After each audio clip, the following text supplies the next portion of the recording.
ఎవరు ఏమనుకుంటారు అనేటువంటి కాన్సెప్ట్ని జగన్మోహన్ రెడ్డి పక్కాగా పక్కన పెట్టేశారు. ఓ పక్కన తాజాగా తొలి అంకం పూర్తయింది. ఏదైతే జంగా కృష్ణమూర్తి ఇష్యూ అక్కడ కాసు మహేష్ ఎదురుగుండానే మాట్లాడినటువంటిది.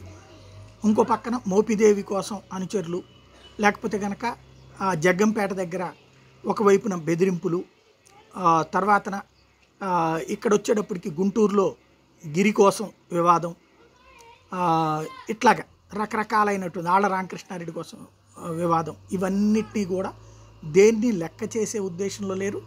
తను చెయ్యాలనుకున్నది మొదటి జాబితా అయిపోయింది 11 మందితో, ఇప్పుడు మరొక 10 మందితోనూ 11 మందితో జాబితా ఆదివారం రిలీజ్ అనుకున్నది, మళ్ళీ వాయిదా పడింది. సోమవారం మంగళవారం రిలీజ్ చేసే పరిస్థితి ఉంది. ఈ వారంలో అయితే ఇంకొక 10-11 మందికి సంబంధించినటువంటి జాతకాలు పక్కాగా మారబోతున్నాయి. ఇందులో నియోజకవర్గాల మార్పు కావచ్చు, కూర్పు కావచ్చు, కొత్త వాళ్ళకి కావచ్చు, ఉన్న వాళ్ళకి తొలగించడం కావచ్చు జరుగుతాయి. ఇవి పక్కాగా గ్రౌండ్ లెవెల్ వాళ్ళకి చెప్పేస్తున్నారు.